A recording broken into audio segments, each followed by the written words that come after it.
രാജ്യത്തെ പരശതം ജനങ്ങൾക്ക് നീതി നിഷേധിക്കുന്നതിൽ പ്രധാന കാരണമായി നിൽക്കുന്നത് നമ്മുടെ ജുഡീഷ്യറിയിലെ ഇംഗ്ലീഷ് ഭാഷയുമാണെന്ന വിമർശം നേരത്തെ തന്നെ നിലനിൽക്കുന്നുണ്ട്. അപ്പീൽ സംവിധാനം അന്തിമ വിധി വരുന്നതിന് കാലതാമസം ഉണ്ടാക്കുന്നു എന്ന വിമർശമുണ്ട്. നമ്മുടെ ജുഡീഷ്യൽ സിസ്റ്റം രൂപപ്പെടുത്തിയത് ഇംഗ്ലീഷുകാരാണ്. അവരുടെ സൗകര്യത്തിനാണ് കോടതികളിലെയും നിയമങ്ങളുടെയും ഭാഷ ഇംഗ്ലീഷായി മാറിയത്. എന്നാൽ സ്വാതന്ത്ര്യാനന്തരം ഇംഗ്ലീഷ് ഭാഷ മാറുകയും നമ്മുടെ നീതിന്യായ സംവിധാനത്തിൽ പ്രാദേശിക ഭാഷകൾക്ക് ഇടം ലഭിക്കുകയും ചെയ്യേണ്ട സ്ഥിതിവിശേഷം ഉണ്ടായിരുന്നു. എന്നാൽ സ്വാതന്ത്ര്യത്തിൻ്റെ 75 വർഷങ്ങൾക്കിപ്പുറം ഒരു സ്വാതന്ത്ര്യ പുലരിയെ നമ്മൾ വരവേൽക്കാനിരിക്കുമ്പോഴും അത്തരത്തിലൊരു മാറ്റം ഉണ്ടായിട്ടില്ല എന്നതാണ് ദുഃഖകരമായ വസ്തുത. സ്വാഭാവികമായി നമുക്കിവിടെ ഒരു സംശയം ഉണ്ടാവും. സ്വാതന്ത്ര്യ ലബ്ധിയെ തുടർന്ന് രാജ്യത്തിൻ്റെ ഭരണഘടന രൂപപ്പെടുത്തുന്ന ഘട്ടത്തിൽ ഈ ഭാഷാമാറ്റത്തെക്കുറിച്ച് കോടതികളിലെയും നിയമങ്ങളുടെയും ഭാഷാമാറ്റത്തെക്കുറിച്ചുള്ള ചർച്ചകൾ ഭരണഘടനാ നിർമ്മാണ സഭയിൽ നടന്നിരുന്നില്ല എന്നത്. തീർച്ചയായും കോൺസ്റ്റിറ്റ്യൂഷൻ അസംബ്ലിയിൽ അത്തരത്തിൽ ചർച്ചകൾ നടന്നിരുന്നു. ആ ചർച്ചകളിൽ ഇംഗ്ലീഷ് ഭാഷ മാറ്റുന്നതിലെ പ്രായോഗികമായ പരിമിതികൾ പലരും ഉയർത്തിക്കാണിച്ചു. പെട്ടെന്ന് മാറ്റുന്നതിലെ പരിമിതികൾ.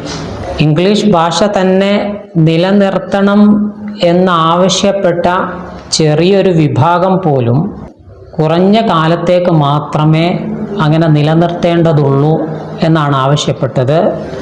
ഭരണഘടനാ നിർമ്മാണ സഭയിൽ അவ்விധമാണ് സംസാരിച്ചത്. അതായത് 15 വർഷത്തേക്ക് കോടതികളുടെയും നിയമങ്ങളുടെയും ഭാഷ ഇംഗ്ലീഷായി നിലനിൽക്കട്ടെ എന്നായിരുന്നു തീരുമാനം.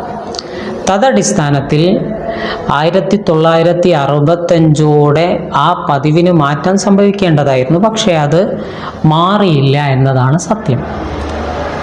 അങ്ങനെ ഭരണഘടന രൂപപ്പെടുത്തിയ സമയത്ത് ഭരണഘടനയുടെ 348 ആർട്ടിക്കിളിൽ ഹൈക്കോടതികൾ, സുപ്രീം കോടതി, ആക്ടുകൾ, ബില്ലുകൾ ഇവയുടെ ഭാഷ ഇംഗ്ലീഷ് ആയിരിക്കണം എന്ന് നിഷ്കർഷിക്കുന്നുണ്ട്. എന്നാൽ അതൊരു ട്രാൻസിറ്ററി പ്രൊവിഷനാണ്. ട്രാൻസിറ്ററി പ്രൊവിഷൻ എന്ന് പറഞ്ഞാൽ താൽക്കാലികമായ പ്രൊവിഷനാണ്. പാർലമെൻറ്റിന് നിയമനിർമ്മാണത്തിലൂടെ അതെടുത്തു മാറ്റാം. നമ്മൾ നേരത്തെ പറഞ്ഞല്ലോ, 15 വർഷത്തേക്ക് മാത്രമാണ് ഇംഗ്ലീഷ് നിലനിർത്തണമെന്ന തീരുമാനമുണ്ടായത്. പക്ഷേ ഇപ്പോഴും ഇംഗ്ലീഷ് ഭാഷ നമ്മുടെ കോടതികളുടെ നിയമങ്ങളുടെ ഭാഷയായി നിലനിൽക്കുന്നു. അതിനാൽ രാജ്യത്തെ കോടിക്കണക്കായ ജനങ്ങൾക്ക് നീതി നിഷേധിക്കപ്പെടുന്ന, അവർക്ക് കോടതികളെ ലളിതമായ രീതിയിൽ സമീപിക്കാൻ കഴിയാതെ വരുന്ന, നീതി ലഭ്യത അത്ര തന്നെ സാധ്യമാക്കാത്ത ഒരു സ്ഥിതിവിശേഷം ഉണ്ടാവുകയാണ്. മുൻകാലത്ത് ബ്രിട്ടീഷ് കോളനികളായിരുന്ന എത്രയോ രാജ്യങ്ങളുണ്ടല്ലോ. ആ രാജ്യങ്ങളിലൊക്കെ എന്താണ് സംഭവിച്ചത്? ബ്രിട്ടീഷ് കോളനികളായ ടാൻസാനിയ, കോളനികളായിരുന്ന ടാൻസാനിയയും ഈജിപ്തും ഒക്കെ അവർക്ക് സ്വാതന്ത്ര്യം ലഭിച്ചതിന് ശേഷം അവർക്ക് അനുയോജ്യമായ തങ്ങളുടേതായ ദേശീയ ഭാഷകളിലേക്ക് മാറുകയാണ് ഉണ്ടായത്. അങ്ങനെ കോടതികളുടെയും നിയമങ്ങളുടെയൊക്കെ ഭാഷ അവർക്ക് അനുയോജ്യമായ ഭാഷകളിലേക്ക് മാറി. പക്ഷേ നമുക്ക് ഇപ്പോഴും അത്തരമൊരു മാറ്റമില്ലാത്തത് കാരണം നമ്മളിപ്പോഴും ഒരർത്ഥത്തിൽ അടിമത്തത്തിലാണ്. സ്വാതന്ത്ര്യം നമ്മൾ ആഘോഷിക്കുന്നു എന്ന് പറയുമ്പോഴും നമ്മൾ അടിമത്തത്തിലാണ്. എന്നാൽ ഇത് അത്തരമൊരു മാറ്റത്തിൻ്റെ കൂടെ സമയമാണ് എന്ന് നമ്മൾ ആലോചിക്കേണ്ടതുണ്ട്. ഭരണഘടനയുടെ താല്പര്യം സംരക്ഷിക്കപ്പെടണമെങ്കിൽ തന്നെയും ഇംഗ്ലീഷ് ഭാഷ മാറണം.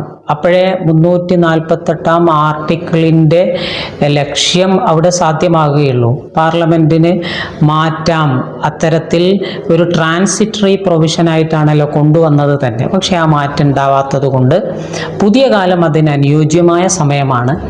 AI ഒക്കെ വികസിച്ച കാലത്ത് നേരത്തെ ഇംഗ്ലീഷ് മാറ്റുന്നതിലെ പ്രായോഗികമായ തടസ്സങ്ങളെ മറികടക്കാൻ പുതിയ കാലത്ത് നമുക്ക് കഴിയും.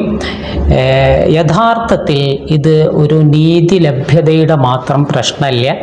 ഇന്ത്യയെ സംബന്ധിച്ചിടത്തോളം ഭാഷകളുടെ ബഹുസ്വരതയുടെ കൂടെ പ്രശ്നമാണ് എന്ന നിലയിൽ ഈ പ്രശ്നത്തെ നമ്മൾ അഡ്രസ്സ് ചെയ്യേണ്ടതുണ്ട്, രാജ്യം അഡ്രസ്സ് ചെയ്യേണ്ടതുണ്ട് എന്ന് മാത്രം ഓർമ്മപ്പെടുത്തുന്നു.